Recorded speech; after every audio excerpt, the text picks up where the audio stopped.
Welcome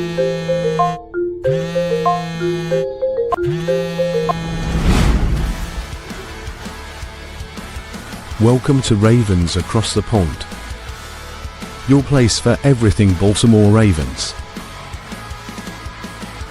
From a fresh, European perspective.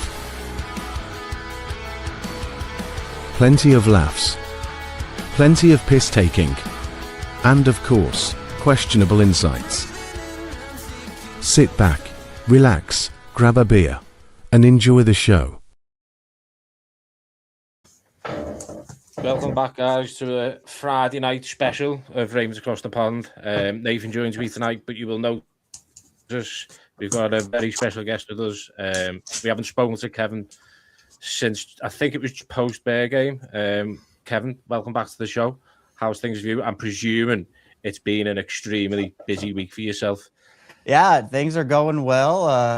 It definitely has been busy and a lot has changed over the last couple of months. I mean, couple of days, obviously, here in Baltimore with John Harbaugh being fired. And as I've been saying, when you fire the head coach, you fire a lot more than just one person. So there's going to be a lot of change and turnover with this team. But I think a new era was something a lot of people had been hoping to see, and that's what we get.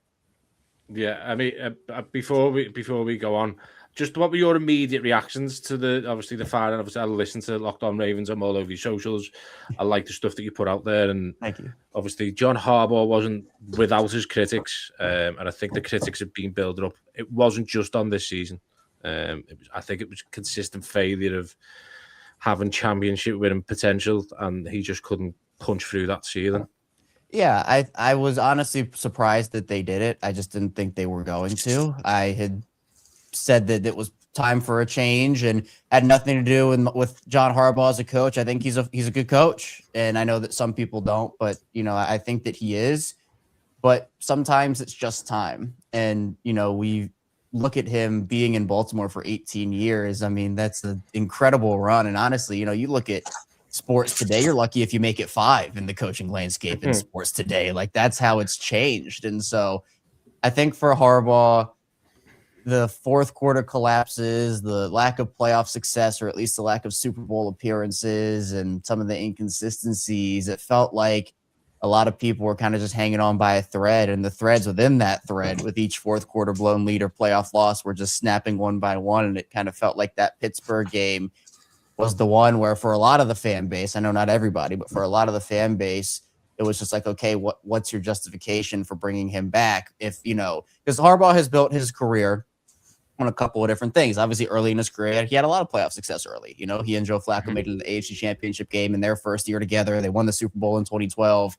But, 3 playoff wins in a decade plus for a team that's had Lamar Jackson since 2018. A lot of people were getting frustrated with that. And, the thing that I talk about on Locked On Ravens all the time is complacency. And I think for me, when we saw the Ravens fire Greg Roman and end up bringing in Todd Monken, a lot of the conversation there was about, Greg was great for Lamar early in his career, but at a certain point, the offense just kind of hit a standstill, hit a wall. And they needed someone to elevate them. It's not that Greg Roman is this, terrible, worst offensive coordinator in the league. He's not without his flaws, but he's not this terrible, horrible offensive coordinator. It was just that they needed someone different to help elevate Lamar Jackson and elevate the offense. And I thought Todd Monken did that, coming in there and really unlocking the offense, giving Lamar Jackson a lot more freedom within it. And it was the right decision. And so I think for John Harbaugh, it just felt like they had maybe peaked out with John and Lamar in that duo together. And, if you're going to choose between a franchise 29-year-old quarterback or a coach who's been there for 18 seasons and you've gone through multiple coordinators and you've had multiple iterations of the roster, it's not all John Harbaugh's fault. I mean, John Harbaugh didn't go out there and fumble the ball in the AFC Championship game or, drop the 2-point conversion last year or miss the kick this year. But there are a lot of things that do fall on the head coach, and kind of feel like, based off all the reports, it came together pretty quickly, and Ravens now have an opportunity to continue to move forward and get their team back on track for next year. With what you were saying there about, obviously, everything happened pretty quickly, it kind of leads us on to what I was going to ask you next. in the situation, obviously, surrounding the fire, and from our understanding, I don't think both parties went into that room expecting there to be a firing. The reports come out that there may or may not have been an ultimatum, like, John, can you move on from Todd Monken? And then that's when everything happened. From your understanding, and obviously reports that you've heard, sources, what exactly did happen on that day which ultimately led to the decision for Steve Biscotti to move on from John Harbaugh? Yeah, I think based off all the reports that we've seen, and again, there have been a lot and a lot of differing ones. I mean, I didn't expect that the Ravens would be in the middle of a source war between Adam Schefter and Ian Rappaport as they're refuting each other on their reports. But it seems like, based off what we've heard, that there might have been an expectation John Harbaugh was going to return 2026. But then there were just irreconcilable differences, I guess is the way that I would word it, is that according to what's been put out there, all right, well, did John want Todd Monken to stay? Well, people are reporting that, and Steve Bisciotti might have been like, no, I don't want that. We need to see some change. John Harbaugh was like, well, no, I kind of came into this meeting expecting that I was going to be here with my staff and we were going to do the thing. And, I think for John Harbaugh, if that is true, because again, like, there's so many different reports, we don't necessarily know what's true and what's not and what's being pushed by who. And, a lot of, even like Lamar's camp has come out and denied a lot of these things. And, that to me, I think is part of Lamar not having an agent, which again, I don't have a problem with Lamar not having an agent, but we've seen, him be the subject of a lot of these pieces and reports and things. And a way to combat that is to get your team and say, hey, no, this is what's going on here, because that's what an agent can do. And so Lamar is using his team to do that, which I actually think is very clever. But with everything that happened, if John Harbaugh did go into that meeting feeling comfortable, I think it's kind of fitting, because, I think that the mindset that I look back on was, and it's a clip I posted on social media, was before the season, John Harbaugh went on the lounge and he was talking about Super Bowl or bust aspirations. And in his words, he called it goofy and a bunch of other, phony is the word he used, and garbage.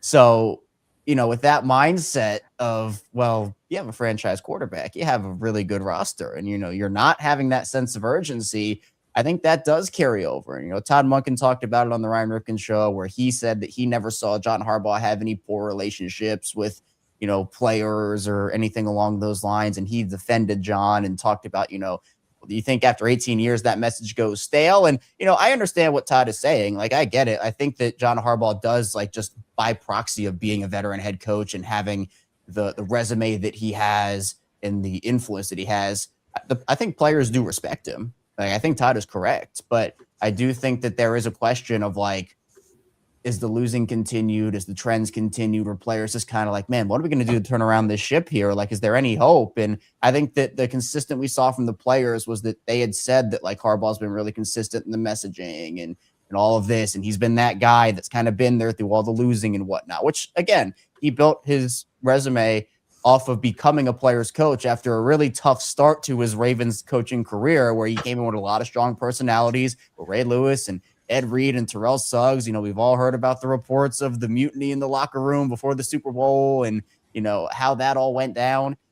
But I think, to me, I wouldn't be shocked if there was an expectation that Harbaugh was going to return in 2026 and then things got heated or passionate or whatever in that meeting between Harbaugh and Bisciotti, and Harbaugh was set in his way because, Harbaugh's a veteran head coach and he has a clear vision. And then Steve Bisciotti said, well, this is my vision. And maybe those visions just didn't align, and it all kind of goes right back into it. It might have been just time to move on. And I think it can work out for both parties. I think Harbaugh can go somewhere else and have success. I think the Ravens, they can move on and find someone to have success with. But sometimes pairings just, the expiration date comes and there's nothing you can really do about it. And I think this is probably what happened here.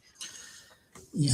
Do you think if he was probably a bit more open to some of the criticism around Todd Monken during that chat, which we don't know for sure that he wasn't, but it's heavily implied that there was inklings that it might have gone okay if he'd been a bit more open to suggestions, that we might have seen Harbaugh stay on one more year with a new set of coordinators? And how do you think that would have gone down kind of amongst the fan base if that had been the case? Because that was what a lot of people were predicting kind of midway through that we kind of saw the writing on the wall. We thought he was going to stay with another new raft of coordinators, but ultimately didn't come true. So how do you think that would have landed? And then maybe as a follow-up, do you kind of have any ideas where Harbaugh might go next?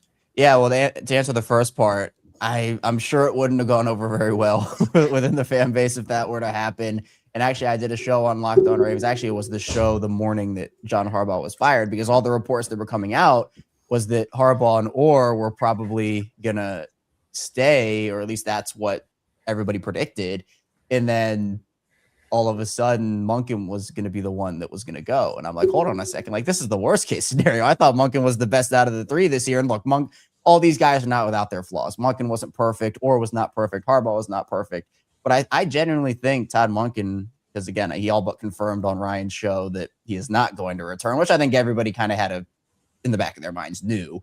But I thought that he was the second best offensive coordinator in Ravens history. I mean, Gary Kubiak will always be my personal favorite, but there's a lot that Todd did. But at the same time, if they were to move on from both coordinators, let's just throw that scenario out there and keep John, it would essentially just be like, how many shields does John Harbaugh have here? Yeah. Because, you've moved on. And just speaking in the Lamar era specifically, the morning wake thing, I don't really count that because, I think they had a vision for Lamar. That was Joe's offense they were running anyway. And so Greg comes in and he does his thing, but then Greg goes and they bring in Todd Monken, but you've already made a change at coordinator. So you've also moved on from a couple of defensive coordinators. And I know Mike McDonald wasn't necessarily your choice to move on from if you were the Ravens, but you've had multiple iterations of, the same offense. And what the point that people have made about Todd is that he came in and essentially, like, this was Greg's offense that he was running, just with Todd's, Todd painted it up a little bit. It wasn't completely Todd. And that's what Todd is good at.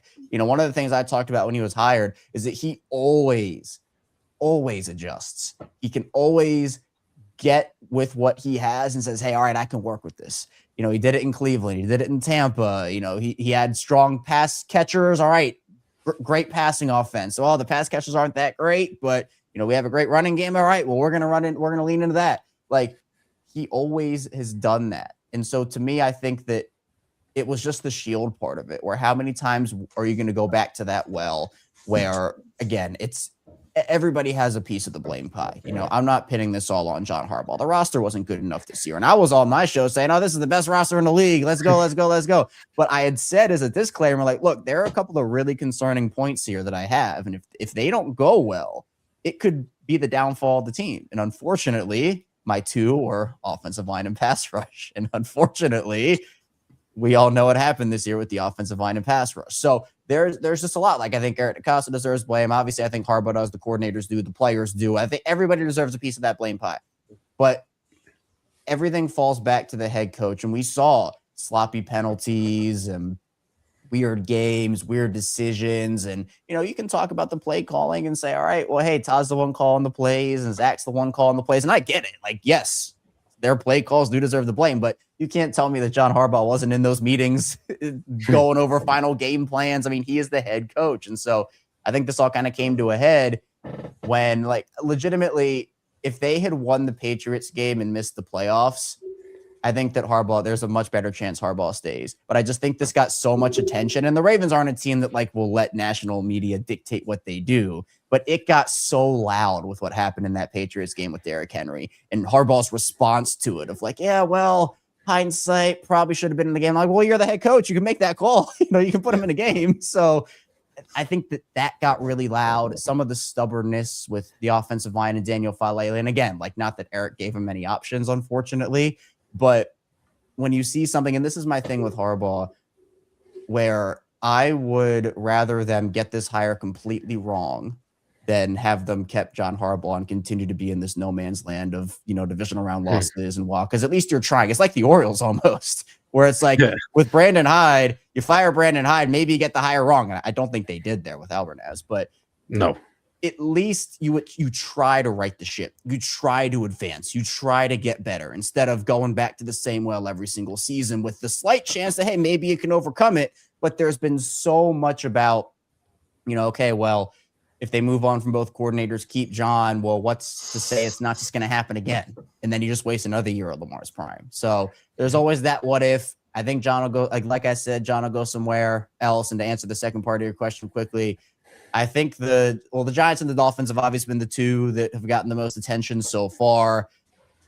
I would probably predict he goes to the Giants. If that's the case, I don't know if they fire Joe Shane and bring in Harbaugh's choice of GM. There have been a lot of reports about what Harbaugh wants, potentially, overseeing the roster a little bit and having influence like that. So we'll see. But I have a hot take that if the Bills lose, they're going to fire McDermott and Brandon Bean, and they would possibly be on that list for Harbaugh. You get Josh Allen. They have some work to do roster-wise. You can bring in your own guy. My hot take would be if Buffalo loses and there's not movement on Harbaugh, I could maybe see that as an option. But there are a lot of other ones too. Atlanta, I've heard, people talk about Green Bay if they lose and LaFleur gets fired. That he's the hottest head coaching candidate on the market right now, and he's going to land a job pretty easily, in my opinion. You were saying that kind of right in the ship, and John Harbaugh, he's been loyal to his coordinators down the years, and he's probably been too loyal to them. I think when I go back and have a look at like a key components of why this season went wrong, or one of many components, but one of the main ones for me was that start of the season, going 1-5, and you look at the defense, them first 6 games, giving up an average of 40 points a game on defense. Was John Harbaugh's loyalty and kind of ideology, because John Harbaugh always talks about, building championship winning teams, you need to go through hardships. You need to go through the hard times to know how to overcome them next time. And I just think during them 6 games, if John Harbaugh might have acted and tried to right the ship then, and maybe, I know the defense improved towards the back end of the season, but the damage was done. If he did something with the defensive coordinator, then at least then maybe you can say, the head coaches, he's made a change at DC, or he's took over play calling. I don't think Zach Orr was experienced for the job when he got it, and I think the plan was Zach Orr will be DC for a couple of years. John Harbaugh will win the lot, sail off into the sunset, or go upstairs as president, and Zach Orr's your next head coach. I just think the loyalty for John Harbaugh is one of the key reasons why ultimately he has lost his job. Do you think if he'd made a change in the season, that might have helped him and be like, because I think he just would have spun that this offseason. Well, Zach Orr's been through the adversity, so when we come to that next time, he knows how to get it, and that's part of building a championship team. Yeah, that's a really good point. I hadn't thought of it that way, and I agree. Like I say yes. I think that if John Harbaugh had made that change, I think there is a much better chance, and part of that might just be because the defense played better. And you mentioned it, like they played better over the back half of the season, but like you mentioned, the damage was done. And essentially the bar was on the floor in terms of what they needed to overcome to be a better defense than that. But that's kind of the thing. And the Zach Orr hire itself was a very weird situation where I just think, honestly, they panicked. And not about Orr. Like, I don't have any problems with Orr. Obviously, he wasn't perfect as a coordinator. He's passionate about the game. He was one of the, and like at that time, he was one of the hottest up and coming young defensive assistants in the NFL. But they were losing because that was after the AFC Championship game, obviously.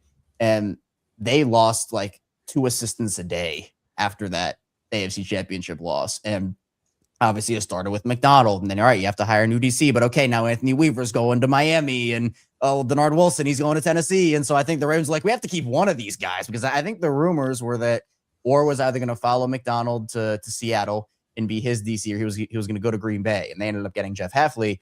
But I think the Ravens saw these defensive assistants leaving and were like, all right, we need to do something here. At least that's my guess of what happened with that hire. But he had never called plays before, and I had said that the day that they hired him, I said this is a huge risk because it could go great or it could crash and burn. And honestly, it probably was in the middle, but it felt a lot worse than it was, I think, and not that it was great, but because of the slow starts, where you can't afford to do that. The past 2 seasons, I mean, they've been, obviously they were 1-5 this year, but they were flirting with 1-3 last year.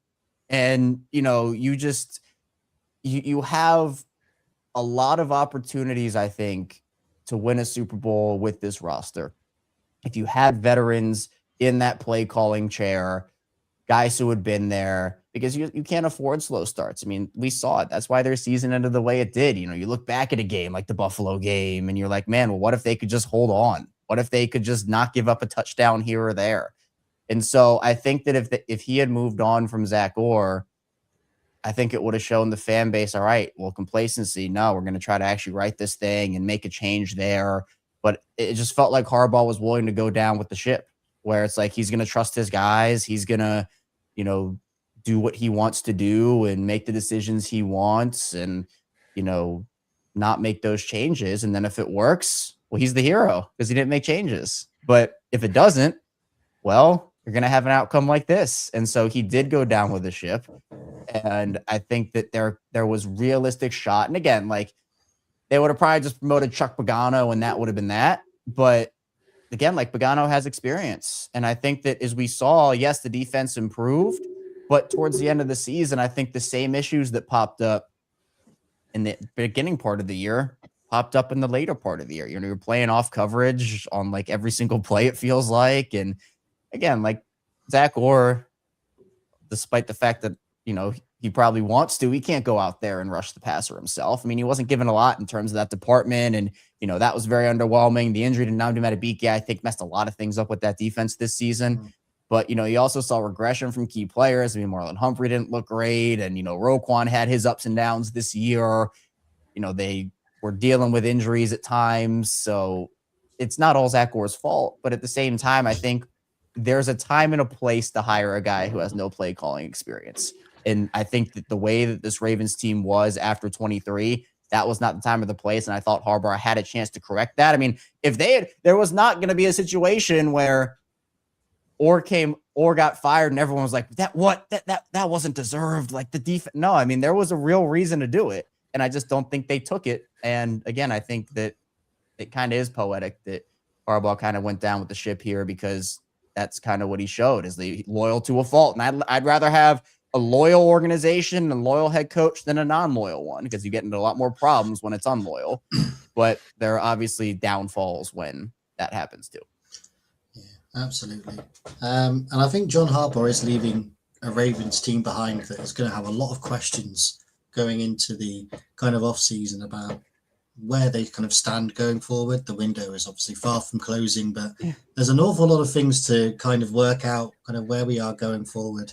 And we'll kind of talk about who we think's best placed to lead that kind of charge into the new off season with the people who were talked about, who have already done some interviews and who might be doing interviews. But for you, what if you were going in there from day one? What would you think are the biggest questions that need kind of addressing, and where do you think the kind of maybe the big sticklers still are kind of going into 2026? Yeah, I think. Well, for me, this is the most attractive head coaching opening in the league, and it's not even close. I mean, the Ravens can get whoever they want, in my opinion, because, you know, if you're pitting it up against another team like the Browns or the Raiders, I mean, you're seeing like all across the league, and not even just football. I'm talking all sports here, where you can get fired after 1 year if things don't go right. And there's not that patience that there once was for a young team that's up and coming to say, hey, you can have a couple of like 6 and 10 seasons or whatever, you know, 7 and 10 or whatever seasons, or even like if you go 2 and 15 or whatever the record is, like you can get fired after a year if that thing doesn't go right, because I think the fan base's impatience has grown and the organizational impatience has grown. So if I'm the Ravens, I can say, hey, you can come over here. We're going to be competing to win a Super Bowl with Lamar Jackson. And you can help that. And you can have some stability if you get that right. Because I think even if the Ravens lose in the playoffs next season, I think they have to get there, obviously. But if they lose in the playoffs next year, I don't think a guy's going to get fired for that, because they'll say, okay, here's a vision for the middle to later part of Lamar's career. But to me, I think that you have a couple of different options. My preferred choice would be Brian Flores. I know there have been some question marks about him, obviously, you know, with everything going on. And I know Ryan Fitzpatrick, there's a clip that surfaced of him last year talking about Flores and some of the culture and whatnot. But I think you need a guy that is a motivator of men. And I think that John Harbaugh was that. But it seemed like there were questions, and obviously we've heard reports about those questions about, all right, what's the messaging? And I know Todd Monken, he denied that. But again, it's just like, what's going on that we don't know here? because I think that, again, Harbaugh shaped himself into a player's coach. Players wanted to play for him. They wanted to go to battle with him every single day. And that's one of the big things that drew. And you heard multiple people, talk about how they wanted to come to Baltimore. Why'd you come to Baltimore? Because I wanted to play for John Harbaugh.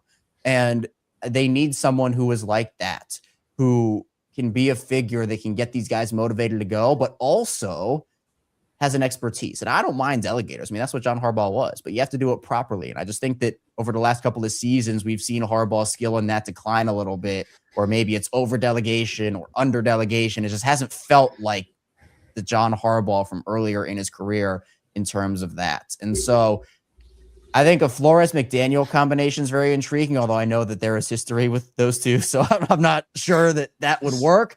The other pairing that apparently a lot of people like and that has actually been mentioned nationally is Robert Saleh and Mike McDaniel. And then you can throw in, I love a Jim Schwartz as a defensive coordinator. That'd be a dream for me. Now, I think if you hire a Flores or a Saleh, they're probably going to take over defensive play calling duties and the D coordinator. The thing with Zach Orr's DC is I think he'd be a great DC as long as he didn't call the plays so early in his career. Like if he had an opportunity, like if you had a defensive minded head coach already in place who was calling plays and you made Zach Orr your DC, I think that was fine. But I just think that the fact that he was thrown in there, a veteran play caller on one side of the ball, if you hire a young offensive mind like a Clint Kubiak, having a Jim Schwartz come in as defensive coordinator for that other spot would be great. But I think the way that it's gone, I've seen comments about Mike McCarthy. I got a lot of comments on my live show about Rex Ryan. Like some of these guys who have been there, done that, and have been out of coaching for whether it's a couple of years or a year or a handful of years, like Rex Ryan. I think that the organization has a real opportunity because they're not looking for a guy that's going to come in here for 2 years and then go, and they're going to have to go through this process again. They're genuinely looking for their next John Harbaugh. And so I think a guy like Clint Kubiak is really intriguing to me with his offense. And, he's in that Mike McDonald system right now. I know he's the offensive guy, but I think you could bring him over. Jesse Minter is a young defensive mind who obviously has ties to Baltimore. Anthony Weaver, I'm okay with. It's not my favorite, but, I think at some point, I think there's always going to be a connection here or there to Harbaugh in some way, shape, or form. But I think it'd be really cool if it was just kind of you wipe the slate clean type of deal.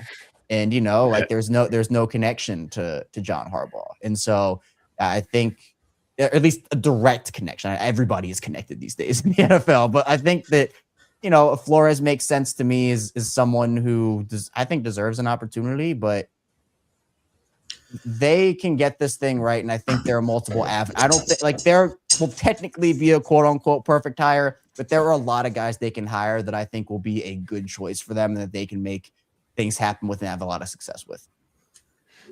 One name that I didn't hear you call out there was a guy who was interviewed by the Ravens today, former Browns head coach Kevin Stefanski. How weird would that be? And B, do you see the sense in it? I like him as a coach, and I think he was dealt a very bad hand in Cleveland, and I'd like to keep him slightly partitioned away from the quarterback who must not be named and all that decision that went around there. I'd like to think personally that he wasn't too involved in that. Yeah. So I'd like to give him a pass there. Could that be something that they would look at? Obviously, he's being interviewed early because he doesn't currently have a job. Is it just due diligence? Do you see it kind of working there at all? Yeah, I like Stefanski more than I think some people do. I see very mixed reactions to him online. And again, the quarterback situation in Cleveland this past year, definitely some cause for concern. And yeah, I'd also like to think that he didn't have as much of a hand in that as some people think that he did. But I don't think we all know the full story with that. I think a lot of these head coaching interviews I think the Ravens have a list of probably top 5 guys they're most interested in. And they bring in many more than that so that they can get a sense and essentially just pick these guys' brains about, hey, how would you do this? Or what's your thoughts on this part of our offense or defense? Or how would you make this work? And so we saw that, I think, a lot with the offensive coordinator search, where it was different than Zach Orr because there wasn't as much pressure. They cast a wide net there. They interviewed a lot of candidates. And I think a lot of it was hey, let's try to interview these guys. And again, give them a chance. but also say, we can take some of what they say in these interviews and say, oh, you know what? I really like this idea that Kevin Stefanski said. Vance Joseph, I like what he said about the defense. And then even if they don't hire those guys, they can still use those ideas. And that's what a lot of teams do with these head coaching searches. And some of them do have like a crystal clear favorite and then bring in guys anyway and interview them with no intention of hiring them, which I think is a little mean. But, at the end of the day, like, teams are looking for their competitive advantages. And I think that Baltimore is giving these guys a chance. But with Stefanski, I think this team does need more of a proven option. And I'm not talking like they've had to have head coaching experience, but guys who have had like success in a big role. Like Zach Orr, he did not have success in a play calling role ever. It was his first time ever calling plays. This team needs someone, whether it's a former head coach who is a big name or a young offensive mind who has called plays. And again, like the Minter thing to me, it makes sense because it's like the same path as Mike McDonald to an extent, even down to the school where he went to, but where he leaves Baltimore, goes to Michigan, comes back to the NFL, is this bright young mind and, maybe could make an impact there. But I think that for Stefanski, it's not unrealistic that they hire him. It would definitely be a little weird. I'll make it even weirder if Stefanski went to Baltimore and then Harbaugh went to Cleveland and they did a little swap. I think that'd be very, very weird. But I think at the end of the day, I think Stefanski, while I'd be fine with it personally, I predict that he probably won't be the guy. I think I saw that on Reddit be described as the Freaky Friday scenario, and it made me laugh. You could do a whole AFC North. You could do a whole Harbaugh to Cleveland, Tomlin to Cincinnati. You could do everybody making a change. Kevin, obviously, our time constraints and everything. Before you go, we've had a couple of questions sent in via our community on WhatsApp. Are you okay to answer them? Yeah, 100%. Yeah, definitely. So, Josh via WhatsApp said, Kevin, is there any notable free agents or players potentially available for a trade that one of the new coaches we are looking at could be very influential for? Well, that's a good question. So there are a lot. So I was going to say, no, and Josh, he doesn't ask very good questions. well, that is a good one. That is a good one. I'm going to get that one framed and hang it in the loft. Yeah, there you go. I was going to say Max Crosby, but I do not think the Ravens will be touching the Raiders' former coaching staff. But honestly, whoever the Ravens bring in will probably bring in a couple of guys. I mean, it always happens that way, former players and former coaches.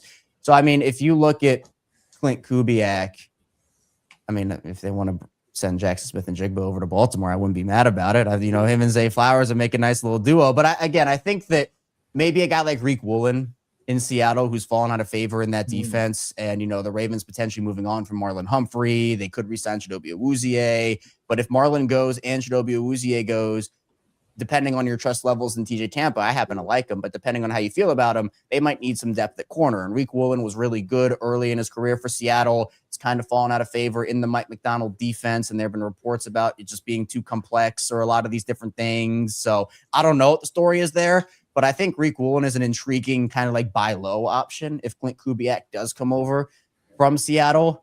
I think that if the Jesse Minter hire is a thing, I have to feel like the NFL universe is going to even out the Los Angeles Ravens thing where the Ravens sign every single player the Ravens let go. So, I mean, I don't know their roster good. Maybe they'll bring back Odafe Owe. Who knows? Some crazy thing happens there and they re-sign Odafe Owe. But I actually, thinking about it, I think the Riq Woolen thing with Kubiak would be something.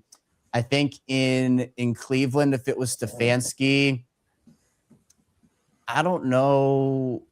On that defense, I know they trade. Who would you take? Would you bring in Hendrickson?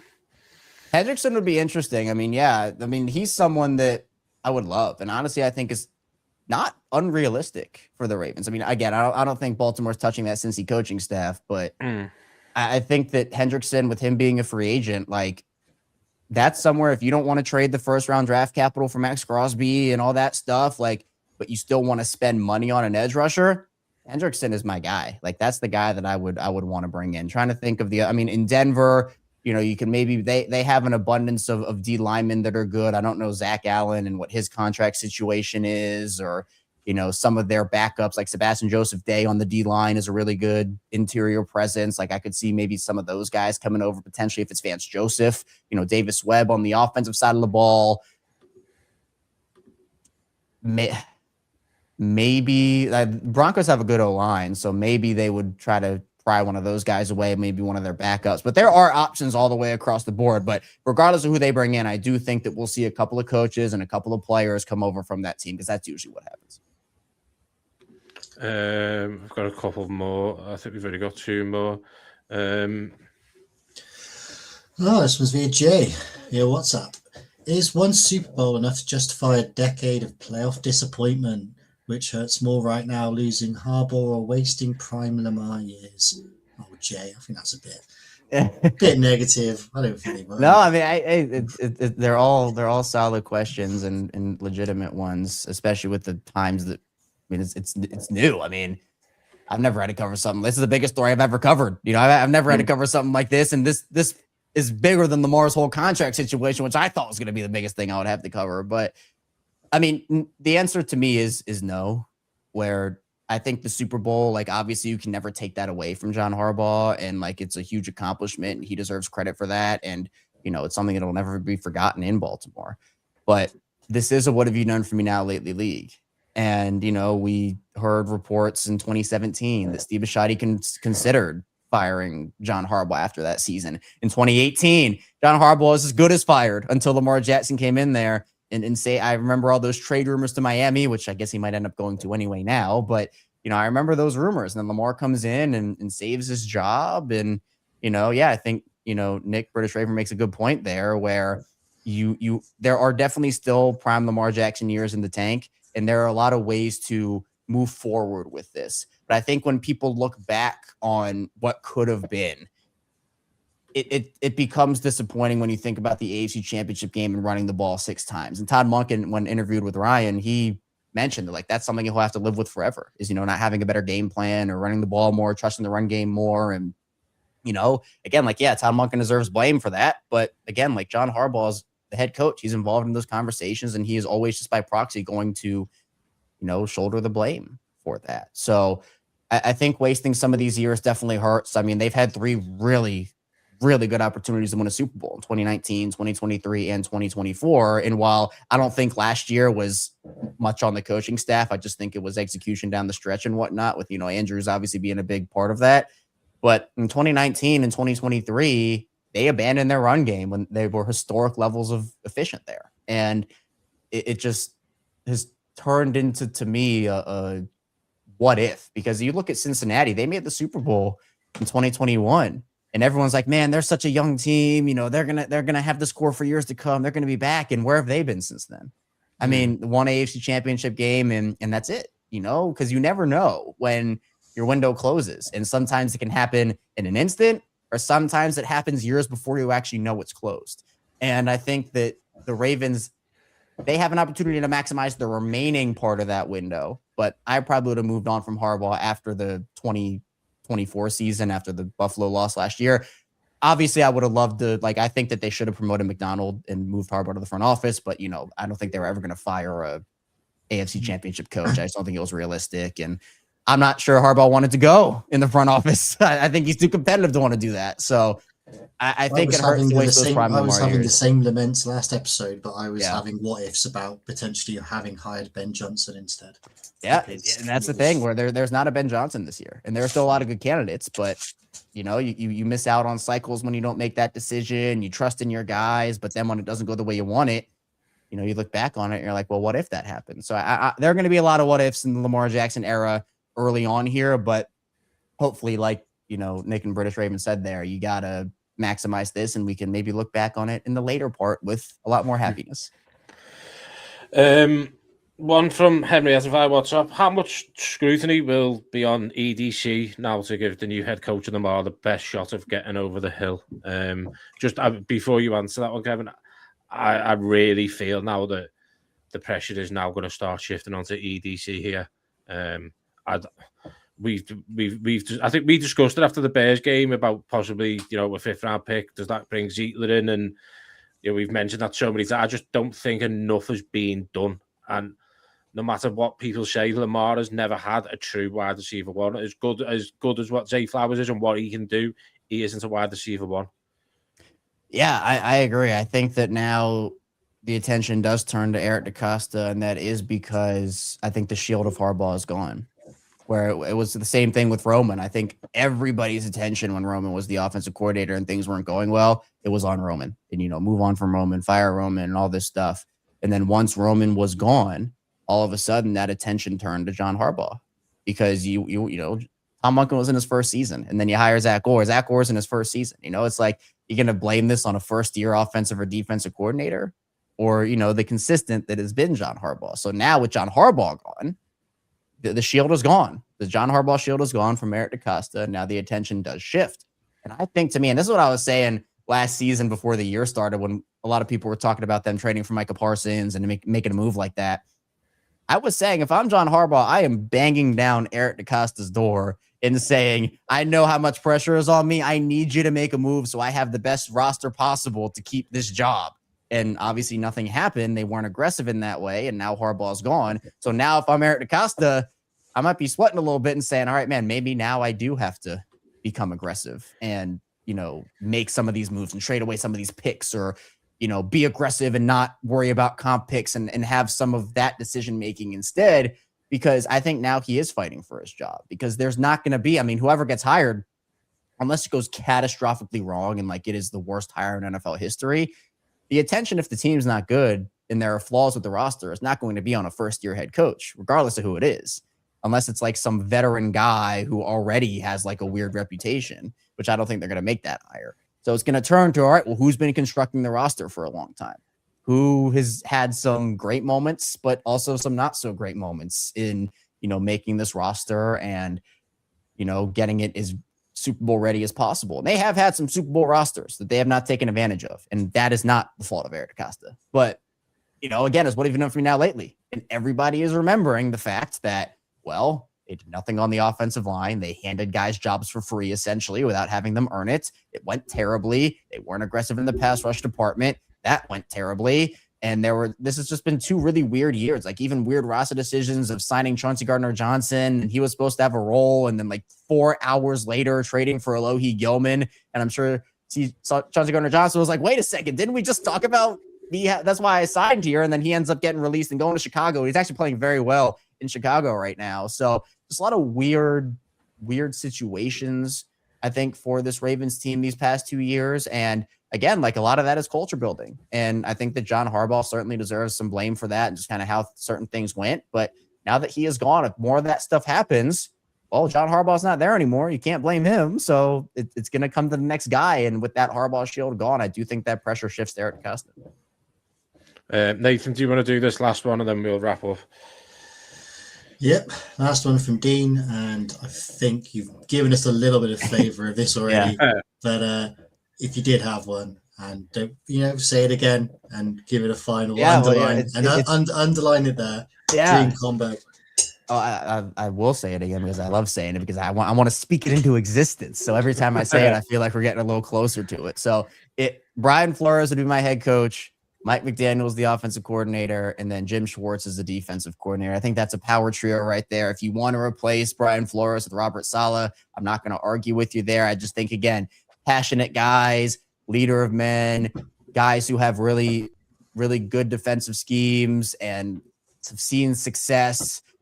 I think that'd be great. And then I think Mike McDaniel would be the perfect offensive coordinator to pair with Lamar Jackson. Like, he'd be incredible, in my opinion. I know he's a very hot offensive coordinator. He's the hottest offensive coordinator candidate in the NFL right now. So, but again, like, Baltimore's the hottest head coaching opportunity. So I think that if there's a pairing there, I wouldn't be shocked at that. And then I think with the Jim Schwartz thing is probably the most unrealistic, because again, if they hire a defensive minded head coach and a guy who has done the play calling, he will probably want to keep doing the play calling. So Jim Schwartz also wants to do play calling, I assume. So I don't think that would mesh very well. But, I think there are a couple of other younger defensive coordinator options that you could take. I mean, maybe you take an assistant from Seattle if you hire Clint Kubiak as the head coach. Maybe if it is Flores, you take an up-and-coming Minnesota assistant, or the same thing in San Francisco with Saleh. But, if you want like the big name powers, I think, to me, it would definitely be a Flores/Sala, McDaniel, and then Schwartz. Just one on Mike McDaniel quickly, because it's an interesting comment. As an OC, he is interviewing as well with the Titans today for their head coaching role.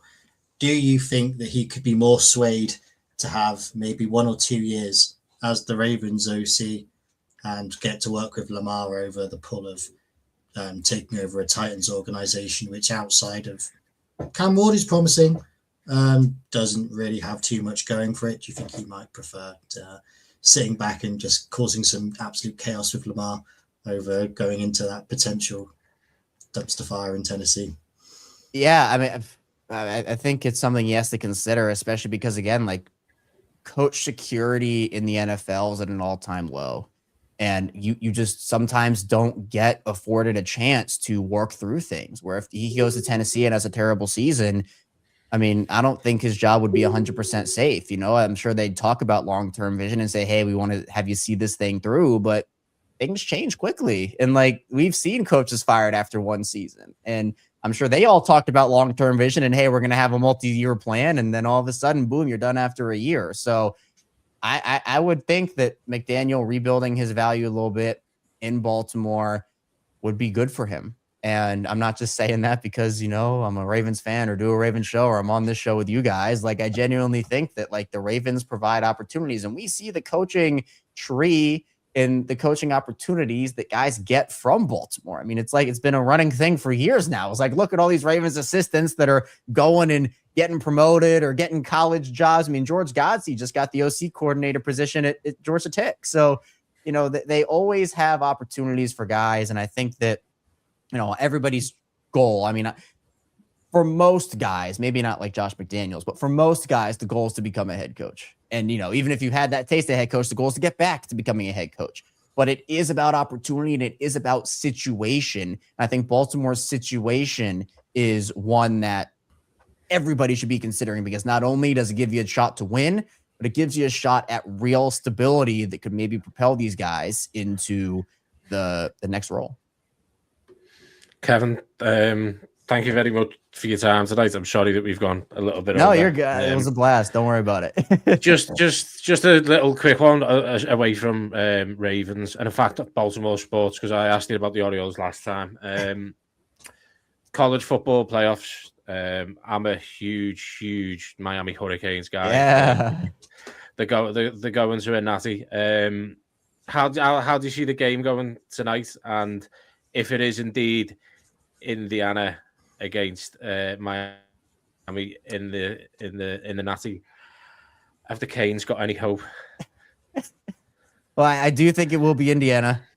I think that actually, when I was at school, Kurt Signetti and I overlapped by like a couple days before I went to James Madison when I worked for the football team out there. So I always kind of have that weird tie to Kurt Signetti, but I think Indiana will win the game. But honestly, like, I like Miami a lot. Like, I think I know a lot of people would pick Indiana to win that, but I don't know. I kind of have a gut feeling it's going to be Miami in the, I guess you would call it an upset at that point. So I think that I'm going to say Miami. I feel like a lot of people are going to be like crazy, but I feel like whenever it's playoffs in any sport, it's not about which team, you know, played the best or the highest seed or, you know, losses or whatnot. I mean, it's about what team is kind of on a roll and who has momentum. And I think coming off of a win like they did last night and having momentum and, you know, doing what they did to Ohio State, like, I like them a lot. And I would not be opposed to Ruben Bain being in a Baltimore Ravens uniform next year. So that's someone that I would not be opposed to having on that D line for Baltimore. Yeah, I mean, Miami got away with it at the end there. I know. The PI. One of the most blatant PI calls that has ever been missed. Yeah, Kevin, thank you very much. It's always a pleasure, an absolute pleasure to talk Ravens, Orioles with you. Like, I love the content you put out there. Thank you. Yeah. Obviously, it's a shame the way the Ravens season has ended, but each day now into January, we're getting a day closer to opening day, so I can't wait. I'm back over. I'm over in Charm City for opening day. So hopefully we can do something. Nathan, thank you very much. Yeah, guys. Obviously, this has been our biggest live. Yeah, Kevin. That's awesome. Let's go. That's your draw factor and pull factor. So, no, you guys do great work, so it's deserved. Thank you very much. So, guys, if you're following on X or YouTube, swap over and hit the like and subscribe, or follow on X for us. Thank you very much, guys. We'll see you on the next one. Kevin, take care. Thank you very much. Thanks for having me. Thanks for listening to Ravens Across the Pond. We'll see you next time.